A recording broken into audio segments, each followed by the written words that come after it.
And we are live. What's going on, people? Welcome to the Run and Gun podcast. This evening, I'm JPeeps. This Ace.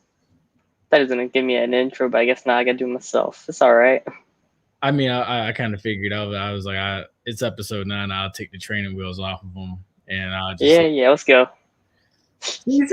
I like that. That's good. That's good. That's good.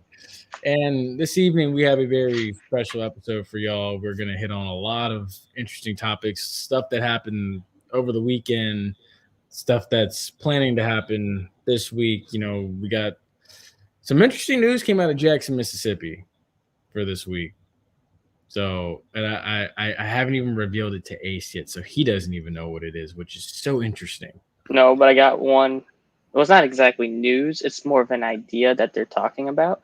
But we'll get into it too. I don't think you know about this one either. Oh, you're gonna leave me with a cliffhanger like that, huh? Okay. Well, you gave me one, so I gotta return the favor. That's fair enough. That is fair enough. I can accept that. What else we got? Oh yeah, by the way, too, Coastal Carolina and Appalachian State are playing right now as we speak. I don't know why this game is being played on a Wednesday night. I mean, they could have really held this until tomorrow night. But we also got fantasy football pick'em. Yep. This week is gonna be interesting because there's like 7 or 8 teams on a bye week. Yes, there really is. Bye-mageddon, I think is what they're calling it. This has been a hectic week. This week makes you really test your mettle. It tests your skills. Yes. Thankfully, I don't have a tough matchup this week. But Me as neither. always, make sure you like, share, and subscribe and follow down below. And then also, too, please leave a comment. The intro's next. Don't go anywhere. It's going to be a fun episode tonight. Stay tuned.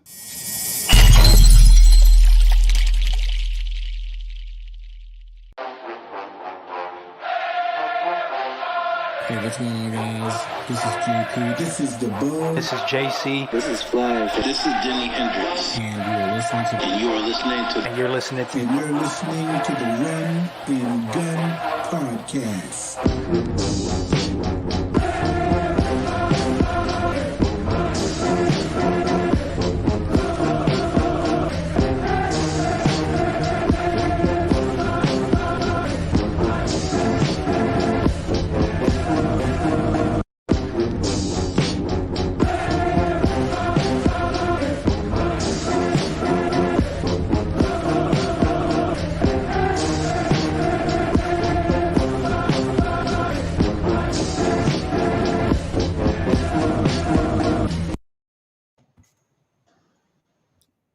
Let's get this going. Yes, please. Yes, let's get this going. So where was I? Yes, we got to start off with it. So the breaking news today out of Jackson, Mississippi was so as we all know, Jackson State plays Bethune-Cookman this week, but they will be without their head coach, Deion Sanders, who is out because he had foot surgery.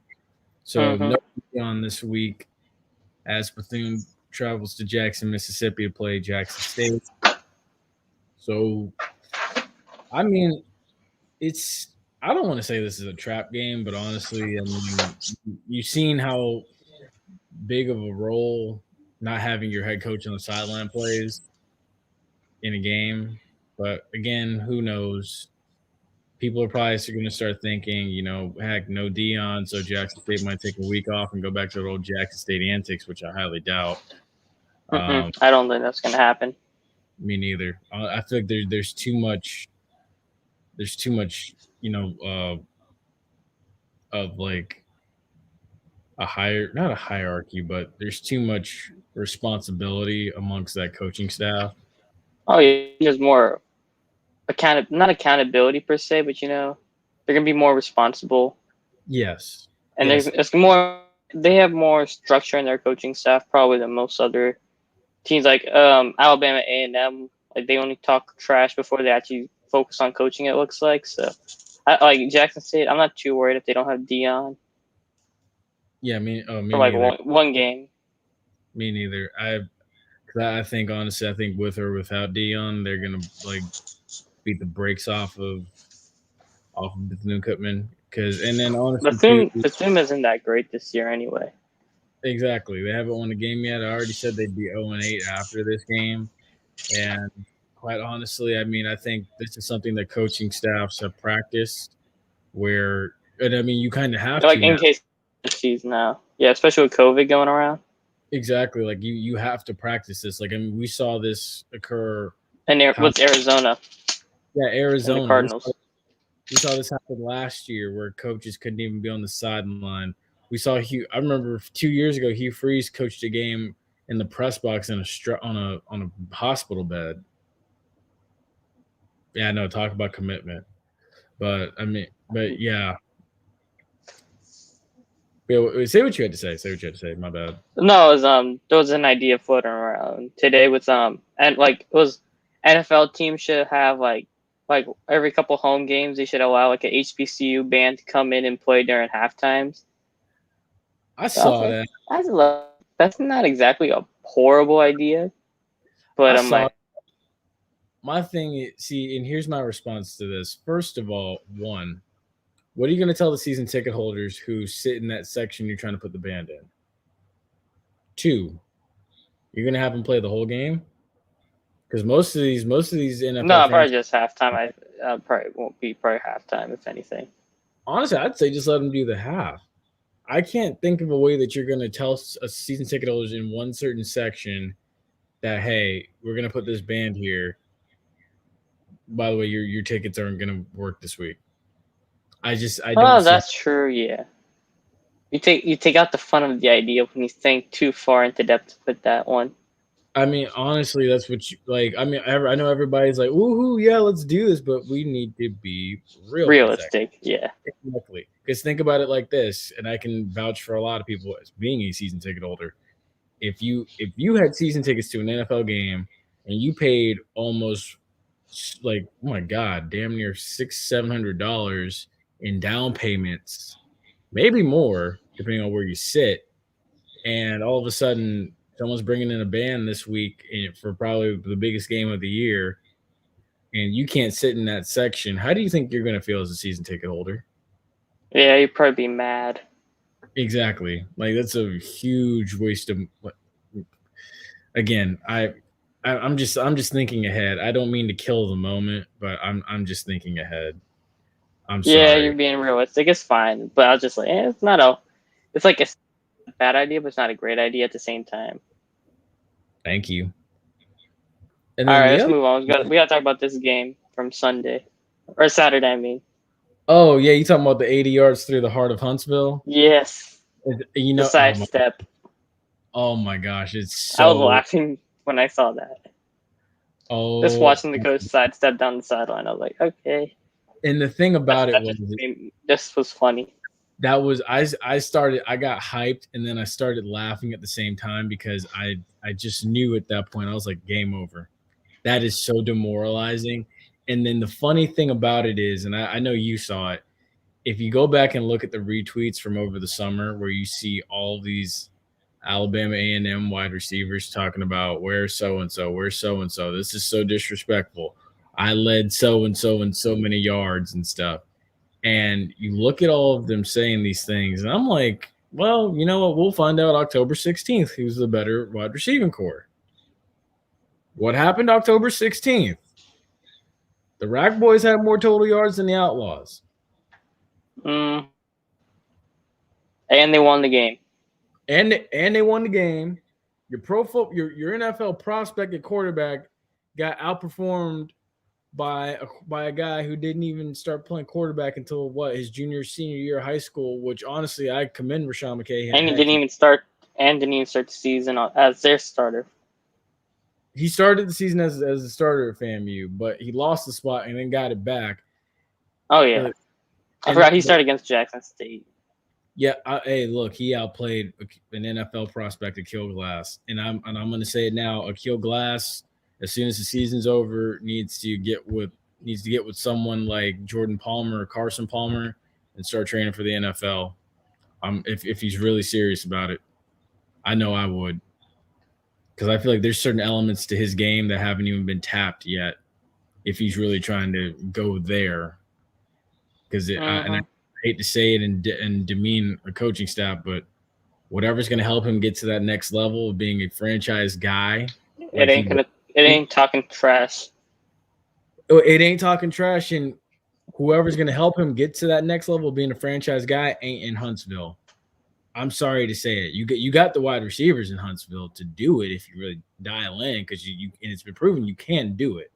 But the drive or whoever can help him get over that hump and take him to that next level, that offensive mind for the NFL, it's not in Huntsville right now. It's not. Mm-hmm. I'm sorry to say it. I know some people are going to challenge that, but I'm just being honest. Like, and for those that say I shouldn't say that, ask yourself this: what NFL franchise right now do you think Akil Glass could walk into and be a day one starter for, with the way that he's played this season? What NFL franchise? He's got potential to get to the NFL, yes, but what NFL franchise do you see him starting for right now? And ladies and gentlemen, you need to listen to Ace's. You need to look at Ace's reaction and listen to it closely, because he will tell you he's more realistic on this than I am. I mean, if pretty unrealistic people, they would probably say Houston or Washington. But I mean, Davis Mills, how he's been playing. I mean, he dropped 20 something on a Bill Belichick defense, and that's a different type of level of play than what Alabama A&M has been playing. So I mean, you have to think like that too. Exactly. But a couple other key SWAC games this weekend is a game. Well, honestly, it's not many. It's only really two, if you ask me. My bias is showing for one. It's FAMU going to Itta Bena for the first time in a long time, I think, and playing Mississippi Valley. And then you got Prairie View going to Southern for Southern's homecoming. And honestly, a lot of people will tell you SWAC officials, they suck. And a lot of people are saying, like, don't expect there to be any favoritism towards the leaders in the SWAC West right now. I mean, that's a tough homecoming for Southern, with Prairie View coming to town. Yeah, because honestly, I mean, it's a better homecoming than what Alabama A&M had for Jackson State, wasn't it? Yes. I mean, yes. It's better. It's a better homecoming than that, but that's not an easy matchup, because Prairie View's been playing pretty good recently. So I mean, exactly. Oh yeah. And I mean, look, if Prairie View can just go in there and take care of business and take the officials out of it, I think that they will be able to win this game. But it's hard to go into Southern and win a game because of that element of the officials and the environment. And it kind of is like, and I hate to draw comparisons because I know they don't want to be compared to them, but it is like going into Tiger Stadium at night and playing a game. So which is up the road from them at LSU. So I mean, there's the comparison there. I know some people don't want to hear that, but it's the truth. It's tough to win there at night sometimes. But with that, we're gonna go now to the second quarter. Actually, you know what? I gotta drag this. I gotta drag this on. This one question. Go. I gotta hit on this. Is it possible they That's make an interesting one. I mean, let's be. They've had 2 losses this season. One is against the leader of the East right now in Jackson State, and then they had the one loss against. They're nationally right now. Jackson State's national FCS polls, yes. And then they lost to an FBS team. So I mean, albeit USF ain't all that. Given they've only won one game, and I'm pretty sure it was against FAMU. So I mean, that's not saying much. So I mean, their schedule. I mean, it's in favor of them to get into the FCS playoff with only 2 losses, given who they've lost against. I will say this: you need to win out. You have to win out if you want to really get in. Well, yeah. If you win I'm out, just talking. Say that again. I'm sorry, you went out. No, I said what you're talking about, the win out thing. Yeah, I'm talking about the 2 losses that they have, and if they don't lose again, then the 2 losses that they have, it's going to work with them because it's given against who the opponents are. Yes. And I'll say this too: the margin of victory needs to increase in most of these games down the home stretch. You got to really hit your stride.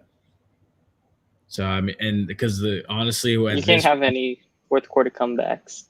Yes, you can't. You gotta have convincing wins where you really flex your muscles, and I think that needs to start this week.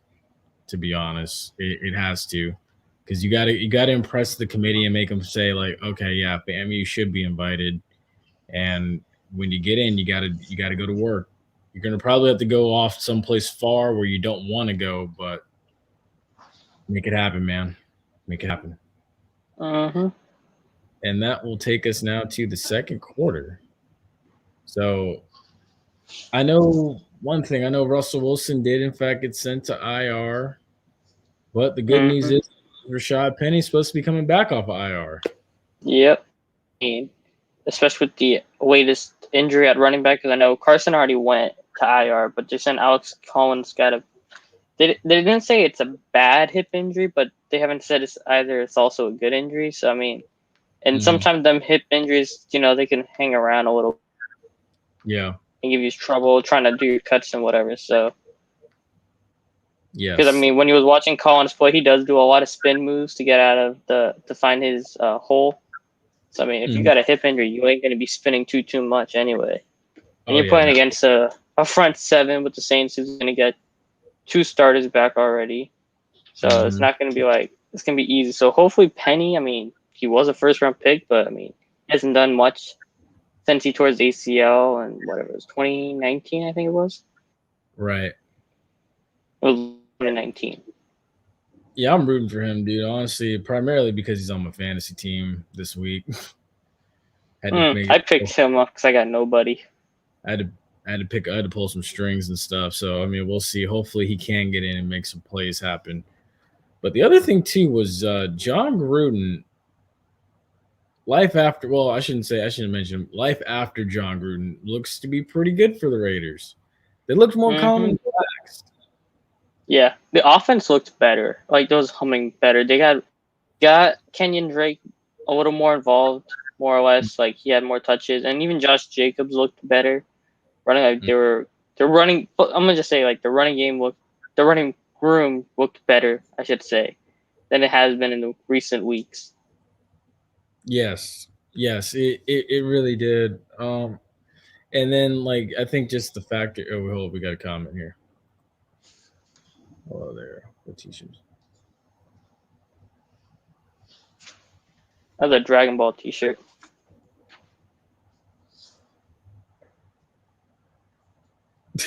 I mean, it's a Dragon Ball t-shirt. I don't know. I don't know. I'm not sure. I don't get it, but okay. Keep moving.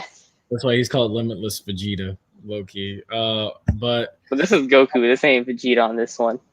Oh. I have another one with Vegeta, but this ain't wearing that one today. All right, let's keep moving back. So we were talking about the Raiders. Yeah, but we were talking about the Raiders. Yeah, the Raiders, they look a lot more comfortable, honestly.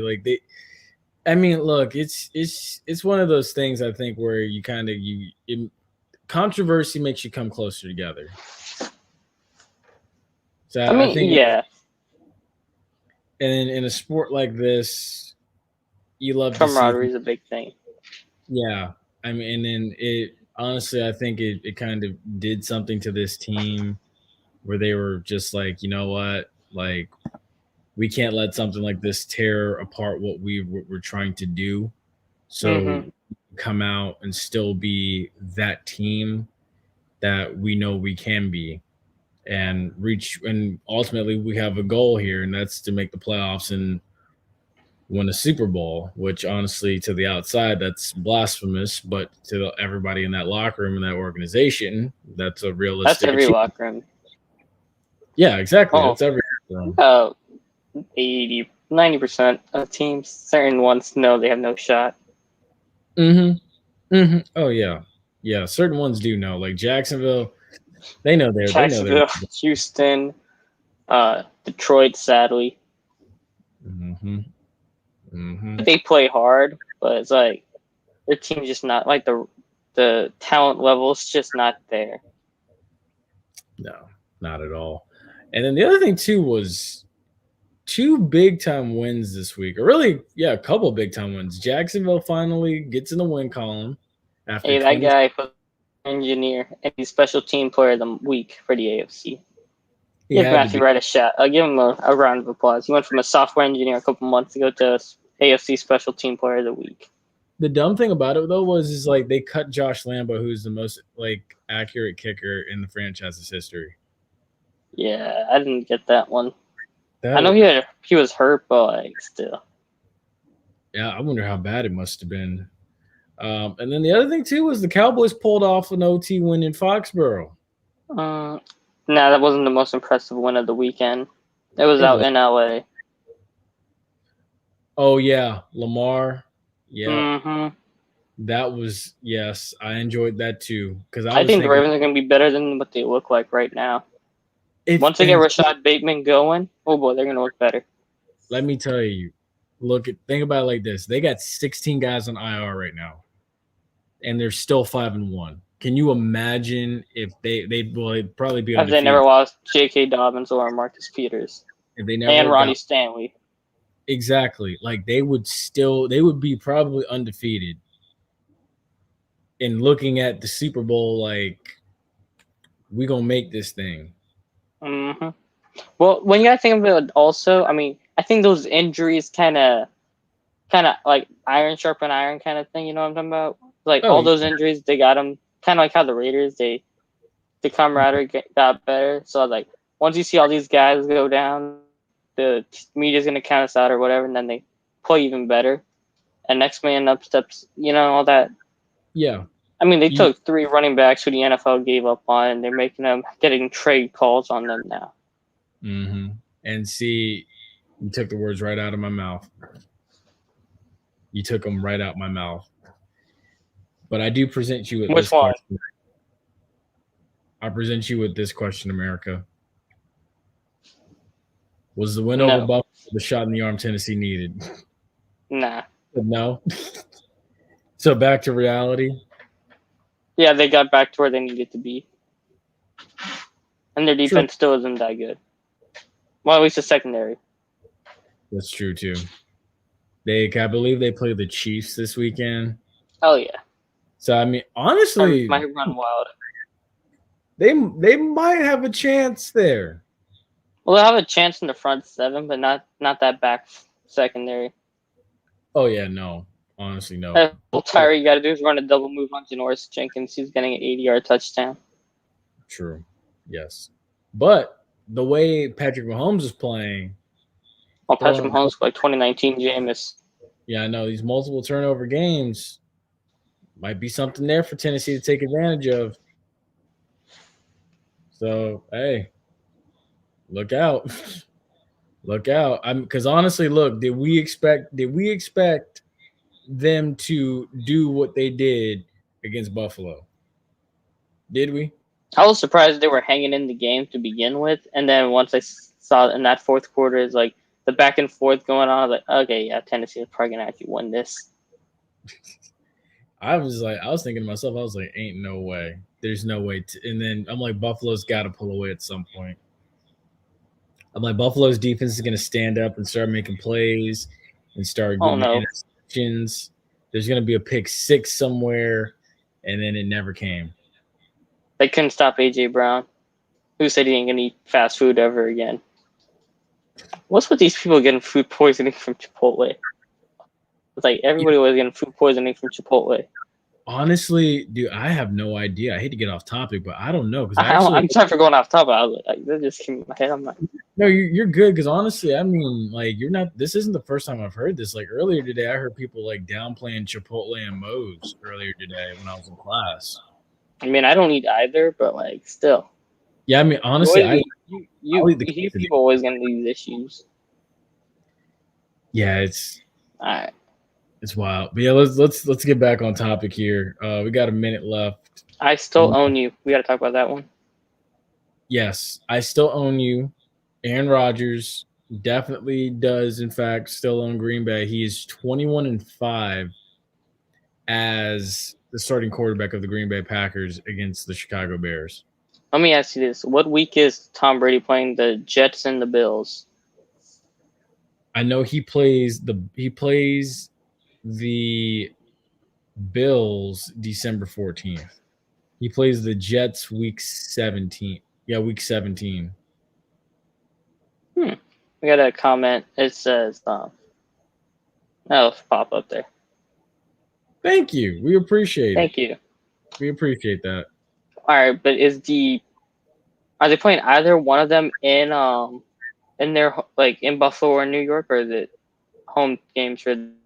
They're playing Buffalo in Tampa at 4:00 on CBS. So they're probably playing the Jets in New York because they played the Dolphins in Tampa. So they're gonna he should do the I own you to the Jets.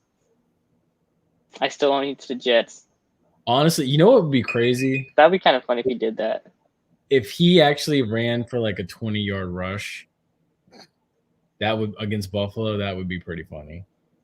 No, I'm just not like for the Jets. Like if he goes into MetLife and he does it, like how Rodgers did it to Chicago, because he has owned both franchises. So I mean, it's like our Brady. I'm talking about he owns both of them. So I mean, Brady should just go in and do it, just for the fun. I could see it. It wouldn't even surprise me. It really wouldn't. It would not. Well, we got to switch on over now to the NCAA because the time has expired. So Georgia has been rolling. They're rolling into their bye week. They have basically now 2 weeks of full preparation to get ready for Florida. Okay, I hate to interrupt you on that with the NCAA, but those the Athletic was some because I know the McCain guy. I don't take what he says too serious, but they were saying on the Athletic that the trade talks with Deshaun Watson are actually real because they've been talking to the Dolphins, Panthers, and Eagles. So I just thrown that out there. Sorry for going off. Oh no, you're good. Like, see, I'm kind of surprised teams are gonna trade for him with his whole issue. You know what? But like, I guess I guess it makes sense to Carolina. But I don't understand Philly why they hate Jalen Hurts. It's not really his fault. They have no offensive line and they don't run the ball.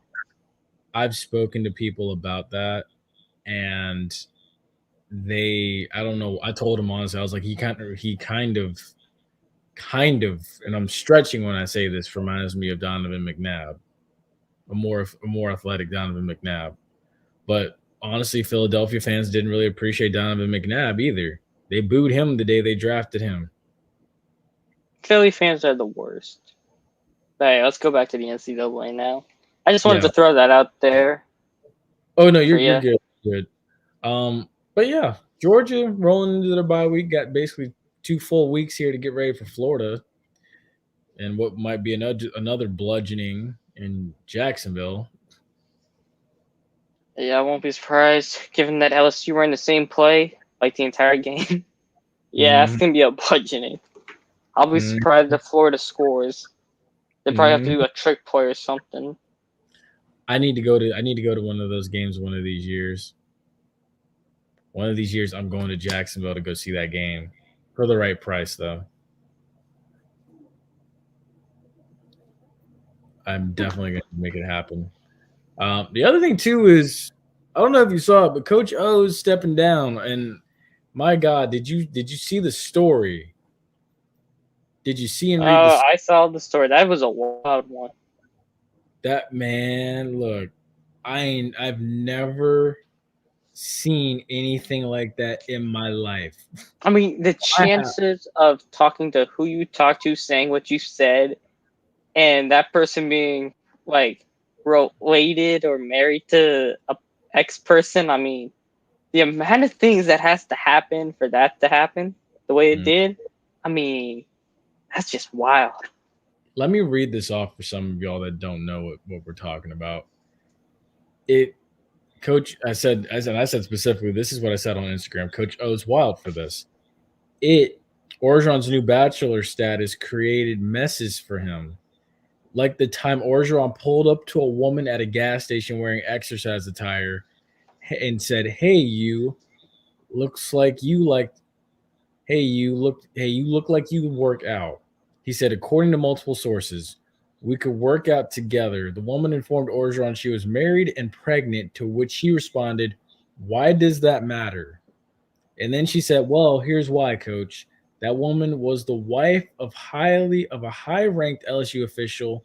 Word of this reached the LSU Board of Supervisors, the collection of prominent Louisiana attorneys and business owners appointed by the governor who make the most important decisions at LSU. And of course, it reached LSU's athletic director, Scott Woodward. I told you, that's wild. I mean, just imagine like what he said in his voice. That's just even more funny. Hey, little mama, let me whisper in your ear. Go Tigers. He probably said it just like that, if I'm being honest. I don't know. Go Tigers. Was thinking there. Oh, yeah, I know what he was thinking there. Because I know what he was thinking. I just like, you know what I mean. When know you why have, he would. When you apparently step down because you have multiple distractions of your baby mama's pulling up at practice, that's a problem. That's all. Somebody do that. Somebody else did that. I feel like no, there was Marquise Brown. They had a thing. I don't think it was true, but they were saying he had 2 girlfriends at the game at the same time on Monday night or Sunday night against the Chiefs, or Sunday night against the Chiefs, or some shit like that. It was wild. That was the thing, whatever. Sounds like a mess. Just sounds. Having your baby mama's at a practice, that just yeah. All right, let's talk about something better. Purdue beating the number 2 out of Iowa. Yep. And that makes me ask this question now. Probably. I won't put it past Purdue. Hey, look, Purdue's 4-2. They got a better record than Wisconsin. That's what I'm saying. I wouldn't put it past Purdue to just keep on going. I mean, hey, look, honestly, the way it's shaping up right now, I got Purdue and Tennessee meeting in the Outback Bowl. Purdue would probably win that game. Yeah, I know you're right. Honestly, Tennessee fans might start throwing mustard on Raymond James Stadium's field. Who knows? They'd be like, screw the hot dog. Just throw it out there on the field. Let's see what happens. I mean, where do you get the mustard bottle? My thing is, how does security guard let you get in with that? That's what I'm talking about. How do you have a mustard bottle in a game? I thought we weren't supposed to allow, like, first of all, ever since 9/11, I thought we weren't supposed to allow, like, closed open top bottles inside stadiums. I thought they had to be clear for starters. So I didn't know you're allowed to bring in any kind of bottle. You're really not, honestly, but I have a crazy story about that I'm going to tell you about when we get off air. Because okay, that's probably not an on-air thing, but I got you. Hey, yeah. And then golf ball. Like, where do you get the golf balls from? You get like stuff they were throwing on the field. That's what I'm talking about. How'd you get it in? Yeah, like, do they? Then again, you know what? It's Tennessee. Ain't nobody gonna really run up in there like that. I mean, heck, Texas is an open carry state, so you can carry it out freely in Austin going into a Longhorns game, I think. So, so I mean, honestly, the landscape is. So I mean, is it the same thing in Texas A&M? Is that why the after the Alabama game, remember somebody got killed or some crap like that? An argument.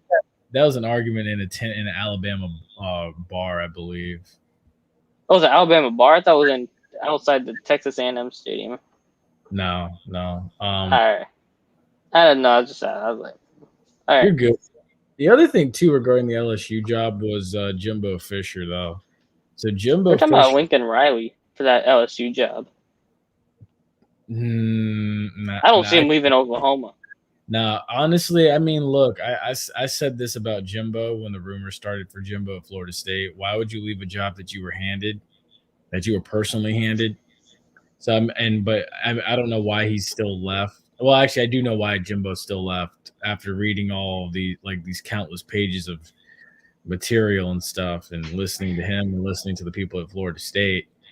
But at the same time, too, I mean, like, Lincoln Riley, I think Oklahoma's a better situation. Honestly, he's rolling right now. He's looking. He's eyeing a playoff bid. Like, and I don't see him leaving that for LSU. I know who Jimbo. is leaving. I know someone who is leaving Oklahoma though. Oh, I think we all do. His last name starts with the R. First name starts with the S. Almost choked away the Red River rivalry. Yeah, we know that guy. He's out Yeah, behind. he's out. He's gone. Yeah, most definitely. But yeah, Jimbo said basically he hopes to finish out his contract. He said he's got his family established in Texas and stuff and everything. I Said mean, most. there. Most what? I was gonna say most things what Jimbo says. I mean, sometimes you gotta take it with a little bit of grain of salt. So, I mean, if LSU just offered you a boatload of money, I mean, tell me if you ain't taking that job. I will say, luckily for Texas A&M folks, there's more money in Texas than there is in Louisiana, and I don't see it happening right now. Although I do think Jimbo and Max Johnson together would be a fantastic quarterback coach duo, but I don't see it, man. Like it wouldn't surprise. Actually, no, I don't think he's leaving. Honestly, I think he's trying to get as far away from Florida without leaving the South as possible. So I can't imagine him going back to Louisiana. It's plus, I mean, like they paid an arm and a leg to get Jimbo to College Station. Oh yeah. I think he's making good money there on this 10-year deal he's got. He achieved what he promised, which was take down Alabama. So now the question is, can you do it consistently? Because once you beat Alabama, as we all know, you become a marked man. That is true. You get a big X on your back. Exactly. So I mean, And a circle on the calendar. Yes. So before we move on, I got to ask these two questions here. This is the first one. No. I agree. This is the second one. I mean, almost like Arch Manning goes to Tennessee, which after that stunt the fans were pulling, I don't think that's ever happening now. I agree. I could see him more so at Ole Miss. Yeah, I think he'll go Ole Miss before that, but it'll probably be Alabama. That's the one right there. Oh, I didn't see the different question now. The fans are going to still like him for the 2019 one. Because most LSU fans, they think it's the greatest college football team out ever. So he'll get remembered for that one. I don't think the way how it ended, I don't think people are going to talk about it too much. They'll talk about the last 2 years probably and how it was kind of mediocre and down. But like, I don't think how it ended is going to be talked about too like in 10, 15 years. Probably not. He'll get remembered for 2019. More so. I'm gonna remember him as being a player. I'm gonna remember him for having a lot of hens in his hens in the chicken coop. Jesus, man. Look, I'm just being honest. I mean, you're not wrong, but I know I'm being mean today. I'm sorry. You woke up and chose violence. All right. I kind of did. All right, let's just bash the state of Florida before we switch over. No top 25 teams. For the first time since in a decade. 2011. It's crazy.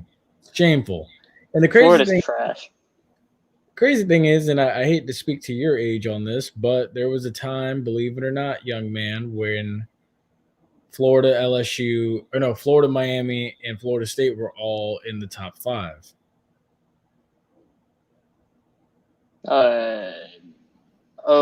Was it 2000s or the 90s? It was from like the late 80s. Oh, 80s. That was way before my time. Mid to late 80s all the way through the early 2000s, that was the case. And you know what's the saddest part? They pop out all this NFL talent from around Tampa and Miami and Fort Lauderdale or wherever, or even sometimes Orlando. And yet that's how bad the recruiting is in these schools because they're not going to any of these schools really. Honestly, I can tell you now from some people that I knew that knew Sammy Watkins. A lot of people like Sammy Watkins' family said, we've seen every part of Florida, so like let's go somewhere that we haven't been yet, and that's why he ended up at Clemson. And then you would surely think Dalvin Cook's brother would follow in his footsteps and go to Florida State, Yeah, that one but always surprised me when he went to Georgia. he went to a better situation because I think there was a conversation there that Jimbo and Dalvin Cook had deep down where Dalvin Cook probably knew Jimbo wasn't going to be there long term. And he probably told his brother, hey, look in other places because Florida State in a few years won't be it. So in order, That's possible. because I mean, look, Dalvin and Jimbo were like this. They were like that. So I mean, because he was the best player on the team outside of Derwin James. Yeah. I mean, that kind of speaks for itself. But let's switch on over here to now the Hot topics. Yeah, we kind of jinxed the Red Sox and Braves last night, I guess, because both of them ended up losing. yeah, that was. I mean, that's a wild jinx, but like, it happened. It did. My God. I don't think I've jinxed someone that bad. The Braves were up 5-2, and they found a way to lose the game. And now At the eighth. In the eighth, they lost. And now you've let the Dodgers back in the series, and now the Dodgers have gotten full confidence back up. What it's what 2-2 now, 2-1. It's 2-2. I thought it was 2-1. It's 2-1. Mm-hmm. Yeah, so you let them get back in the series. It's 2-1 now. They're gaining confidence.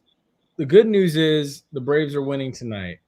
And then also too, with the Red Sox, the Red Sox look like they're about to go down 3-2. The Astros are up 9-1 at the bottom of the ninth. Okay, guess we were wrong on both of them. Let's sweep that under the rug from last night's episode. Honestly, I know what happened. I know. I could. I'm saying. I know I could blame someone for the Braves losing. I could blame the Atlanta Falcons for jinxing them. It wasn't us for the Braves. Look, it was the Falcons. You know what? That wouldn't even surprise me. But and the other thing that doesn't surprise me either is the fact that the Houston Astros have basically got the Red Sox number. Doesn't surprise me at all.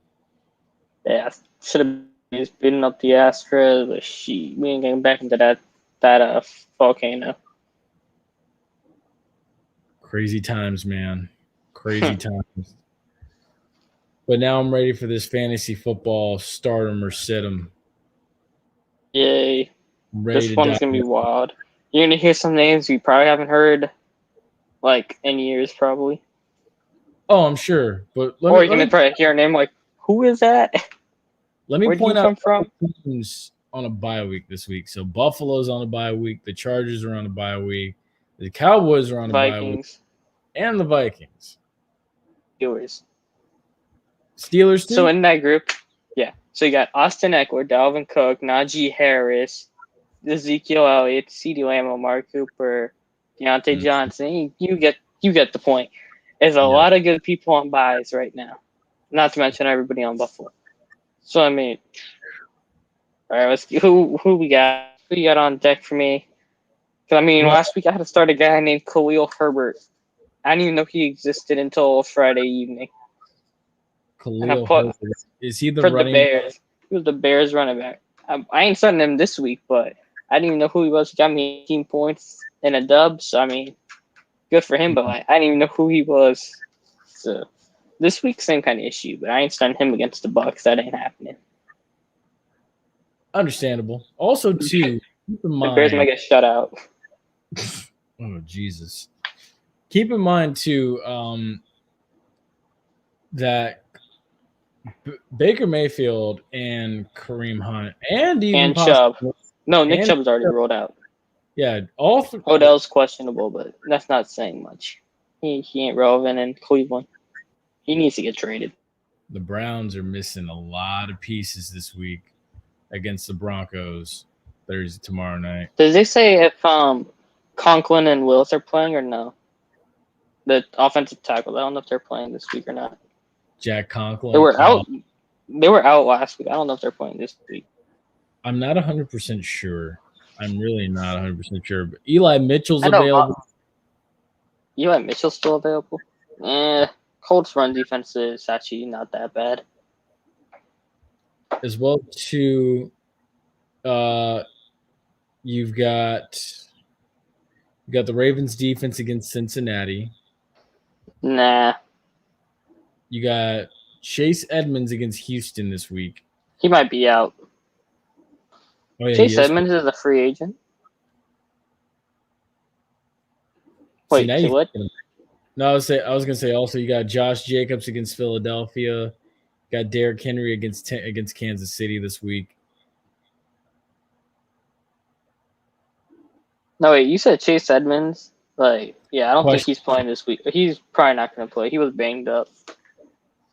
All right, so who you got for the start him, sit him? I would say start the Rams defense if you have them. Who were they playing? They are playing Detroit. Oh yeah, start them. Start Matthew Stafford. He's gonna probably hit the over on every single betting odd this week, just because it's a revenge game. Well, not yeah, you know what I mean. Homecoming revenge, you know. I would also start the Bucs defense, and I would also most likely start Arizona's defense. Bucs are going against Chicago. And JJ Watt's gonna have 6 sacks. This is going to be an emotional game for him. I really just thought about that. Yeah. JJ Watt's going to have 6 sacks, and I'm not going to be surprised. It would, for real. That's, oh my gosh. And now that I really think about this. And no one's really talking about that one. I just realized that no one's going back to Houston. Or even DeAndre going back to Houston for that matter. That's going to be ugly then. So I would definitely start. DeAndre might just go off, and he hasn't been good in fantasy, really. He's been getting touchdowns with just saving him.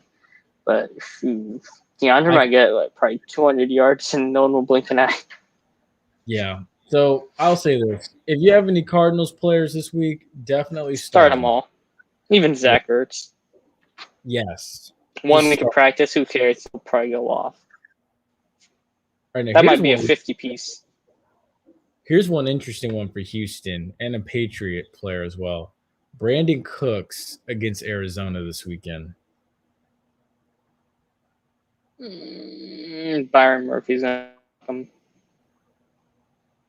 I don't think they shadowed Byron Murphy, though. I don't remember if they do now. I'm starting to think about it. I mean, I'll start Brandon Cooks just because he's the only receiver they have, but so he'll just get volume alone, but Houston might not get anything. I agree.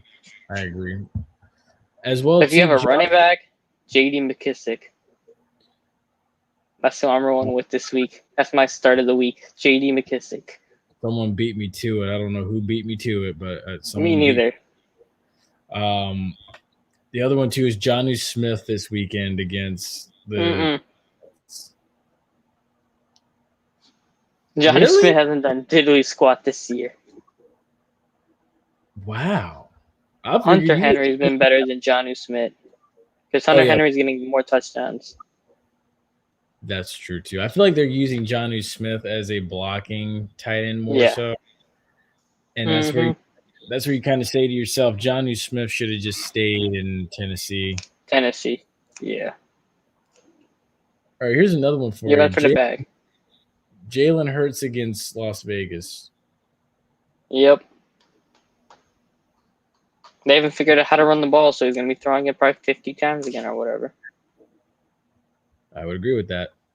Deebo Samuel against Indianapolis. Yep. Indy's secondary is banged up, not the run defense. How about the Broncos defense against a banged up Cleveland Browns team? They did enough points for you just off of sacks, probably.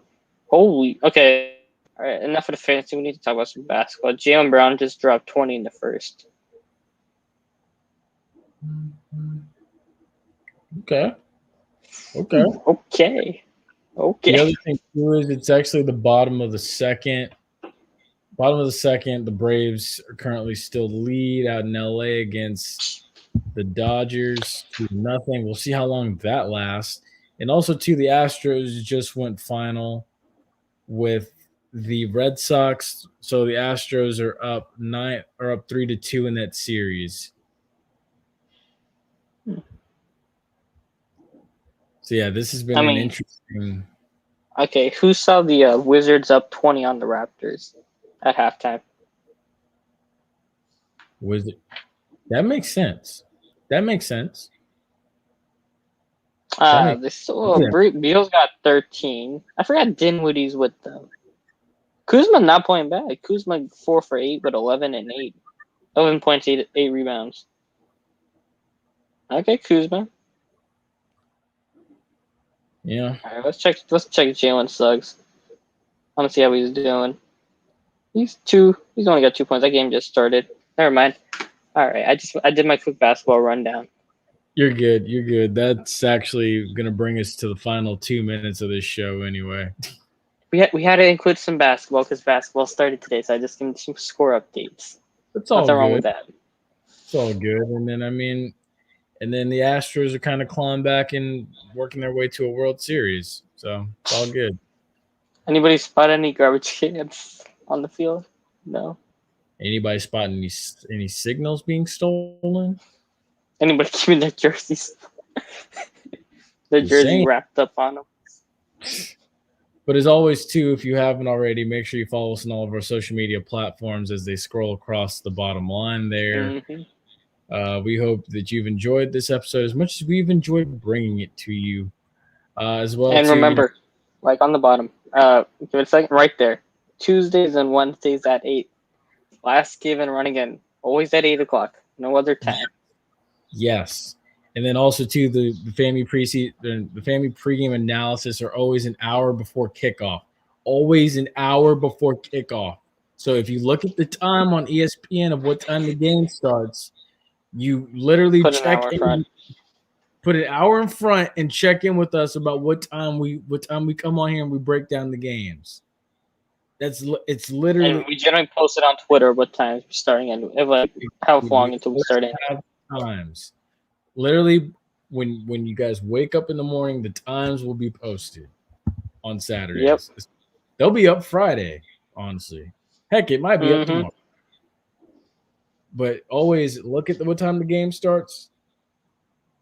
Think about an hour before. So family play Eastern time. They play at 4 o'clock Saturday. Well, coming at 3. I'll be here at 3 o'clock. We'll be talking about it for at least 30 minutes. So you guys tune in, leave your comments and stuff. Remember, for some reason, Twitter's down. So you can't really leave a comment on Twitter, but leave a comment on YouTube. Twitter's down? For some reason, you can't leave comments on Twitter with the way things are here. But, it's weird. But as always, folks, we've enjoyed this. Stay safe out there. Stay blessed. Wait, let's see if it goes in. I put a thing. I said self. Let's see if it goes in. You get anything? No. Wait, what? I put sup on their chat for the show right now. For the private chat or the chat? No, the chat on the thing. I was just trying to see if it works. Oh yeah, no, nothing popped up. Okay. Yeah. Some destinations won't get comments. That's probably why. Okay. Probably. But yeah. All right then. Make sure to be a friend. Tell a friend. Thank you again. Yes.